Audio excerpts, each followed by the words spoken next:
A ver, nuestro pedido en sí se sustenta en el artículo 404 del Código, facultad de recurrir a las resoluciones judiciales, y en el artículo 415, el cual establece la reposición, y en el punto 2 se habla de que en una reposición se pueden plantear tanto vicios como errores.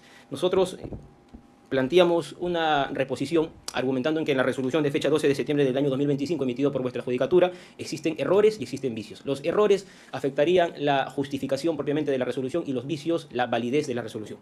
¿Cuáles son los errores? En concreto son dos. El primer error es una mala construcción de los hechos en la resolución. El segundo error es una mala interpretación y aplicación del artículo 374. Respecto a los vicios, tenemos vulneración a derechos fundamentales, esto es debido proceso en distintos ámbitos que ya los voy a empezar a desarrollar.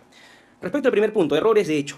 Cuando usted, señora Carvajal, toma lectura de la resolución, usted hace la lectura de la resolución que la tengo acá, y usted dice, según el requerimiento acusatorio de fecha 15 de diciembre del año 2023, formulado por el representante del Ministerio Público, y empieza a narrar los hechos respecto a la acusación. Sin embargo, en esta acusación, esta es la principal, la génesis, la originaria acusación de Fiscalía por el delito de rebelión. Y hay que recordar que esa acusación, fue absuelta por los abogados, en este caso el del señor Willy Huerta en su momento. Fiscalía saneó, trajo ya la acusación saneada conforme al 352, dentro de los 5 días que le dieron, y se cambió propiamente ciertas circunstancias. ¿Por qué esto es importante? Porque usted cuando lee la resolución y está en la parte precedente, usted lo que dice es, con fecha 6 de diciembre del año 2022 se llevó a cabo una reunión entre el exmandatario José Pedro Castillo Terrones y los hoy acusados en la presidencia del Consejo de Ministros. La entonces presidenta del Consejo de Ministros, Betsy Chávez, el jefe de gabinetes de asesores de la PCM, Aníbal Torres, Arturo Huerta, en el entonces ministro del Interior, Willy Huerta Olivas, y en la que dichos ciudadanos idearon los actos preparatorios. Esa resolución con estos hechos es unos hechos construidos totalmente erróneos. ¿Por qué? Porque se emite lo que es el auto de enjuiciamiento, conforme al artículo 353, y en el auto de enjuiciamiento no queda así el hecho histórico. Porque obviamente lo que usted lee es una acusación inicial. Se sanea, según el íter que establecen aquí, página número 6 del auto de enjuiciamiento. La defensa del acusado Huerta Olivas, mediante escrito 7 del 8 de marzo del año 2024, realizó observaciones formales y sustanciales. Cuando quede el hecho fijado, que es el que hoy día viene para juicio, eso está en la página número 10 del auto de enjuiciamiento. Y claramente, en la parte precedente no aparece el señor Huerta. Y no aparece como en la acusación, en el cual sí dice que supuestamente el día 6 el señor y los demás idearon, que es la parte precedente original de acusación de Fiscalía.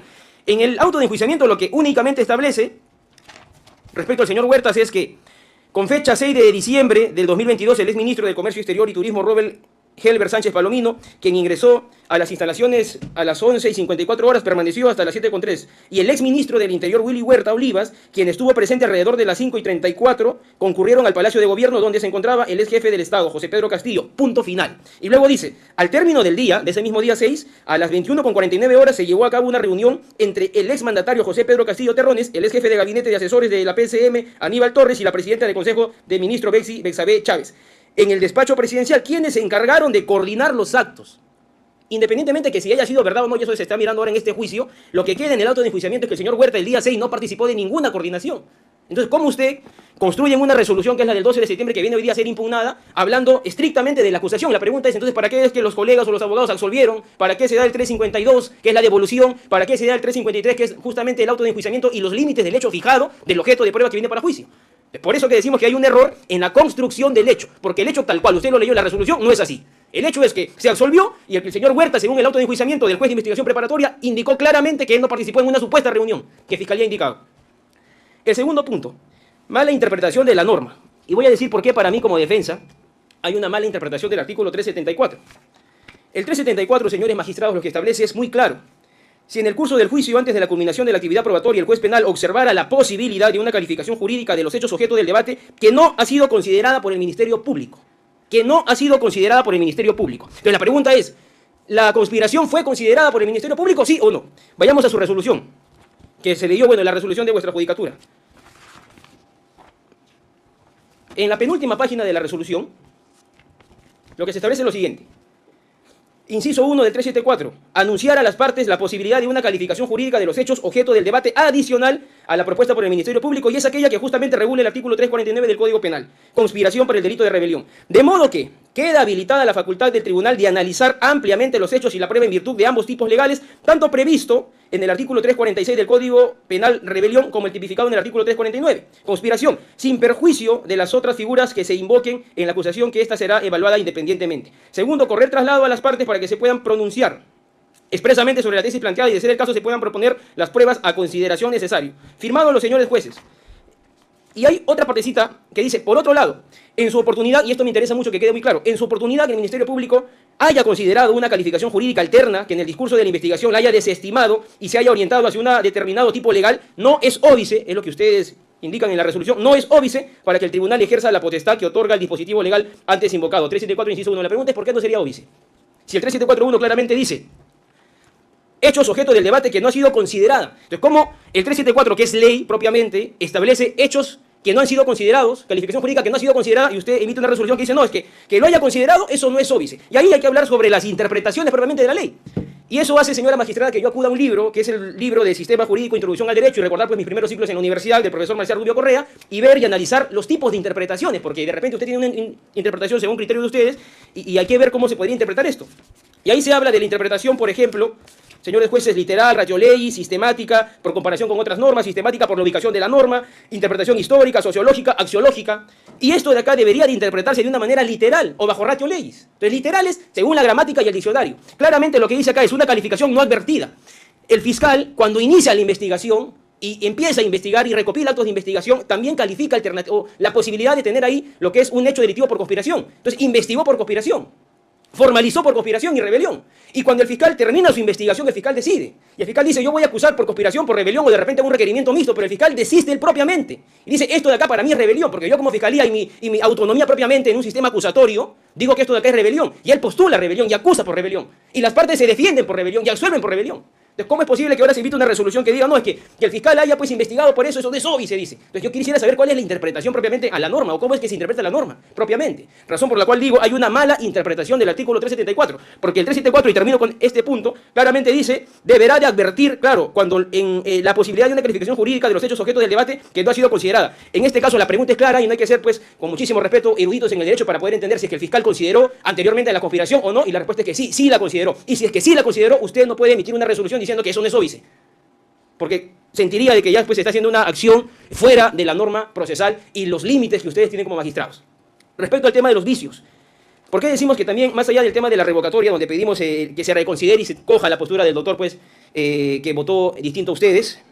Ahora, ¿por qué indicamos que hay vicios? ¿Por qué? Porque en la lectura de la resolución se aprecian vulneraciones de debido proceso, se aprecia vulneración de lo que es el artículo 139 de la Constitución, el mismo que establece la observancia del debido proceso y la tutela jurisdiccional en el inciso 3, 139 de la Constitución.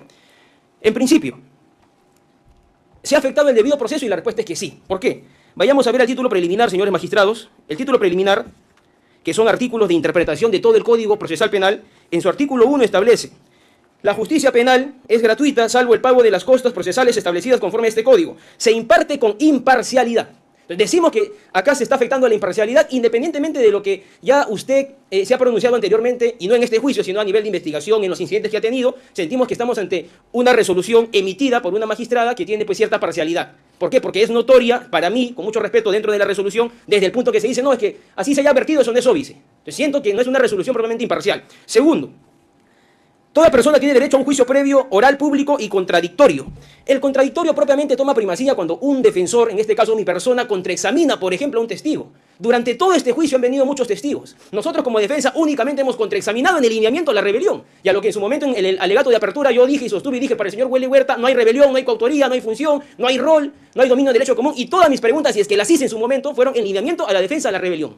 Entonces, hoy en día, si es que se nos pretende cambiar a conspiración, ¿se afecta el contradictorio? Sí, pues, porque yo no pude examinar a la prueba, yo no pude preguntar a la prueba, yo no pude preguntar respecto a lo que son acuerdos previos. No lo hice.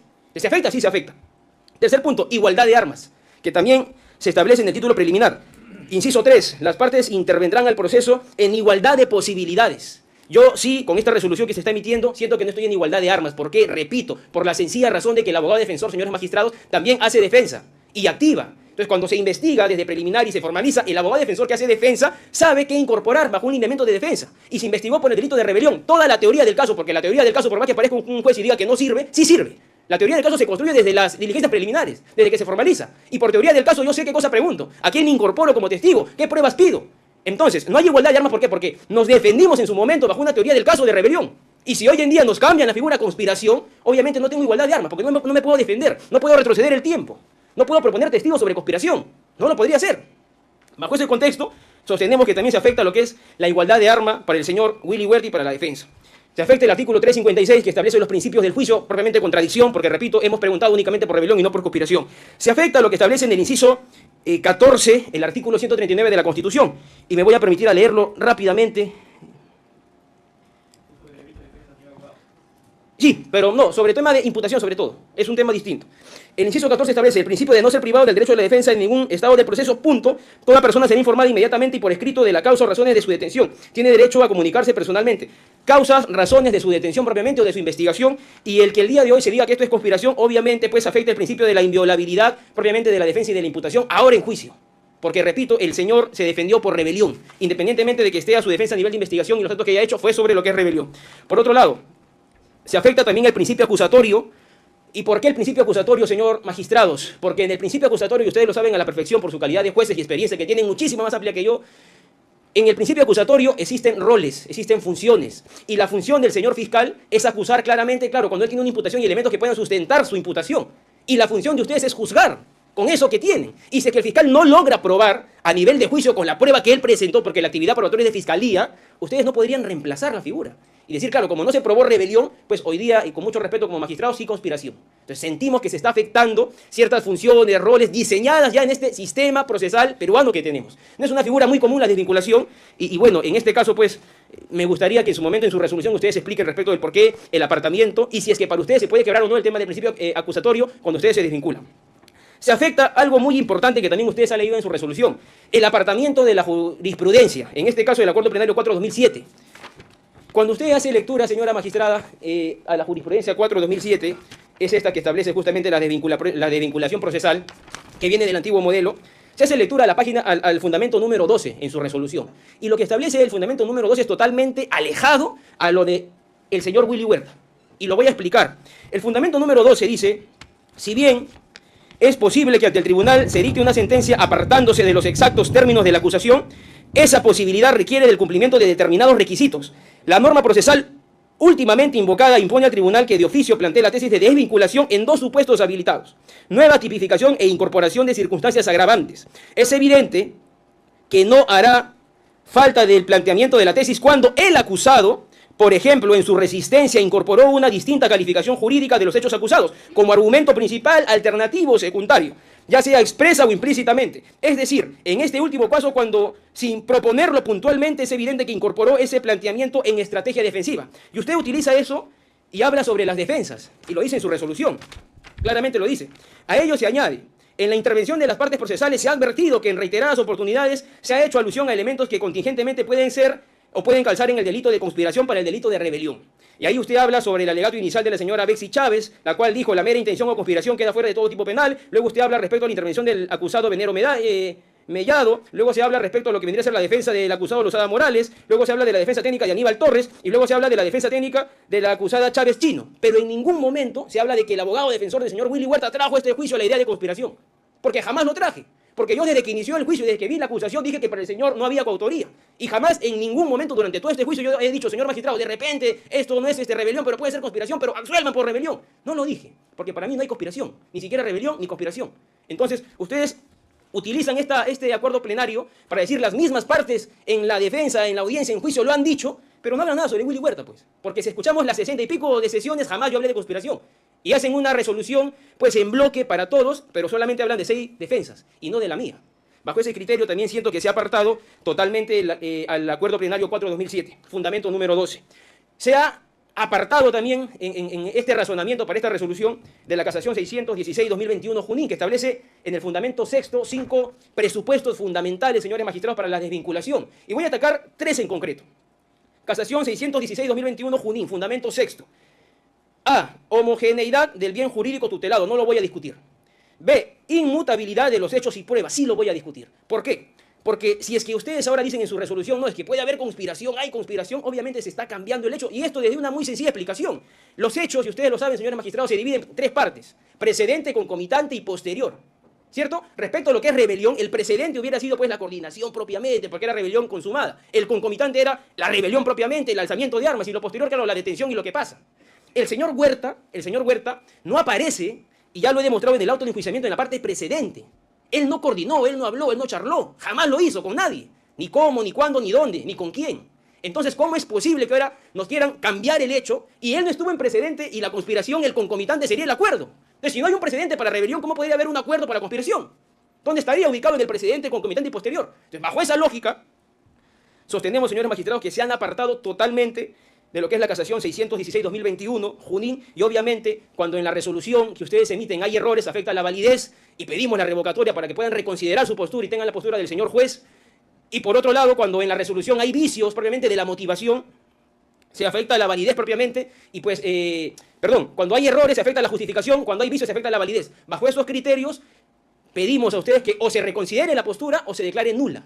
Se declare nula y se emite una nueva resolución teniendo en cuenta lo que se ha dicho, ¿no? El por qué, según sus mismas resoluciones, ustedes pues interpretan de que no es óbice, más allá de que se había investigado y teniendo en cuenta lo de la conspiración. Muchísimas gracias, señores magistrados. Gracias a usted. Bien, la defensa del señor Castillo.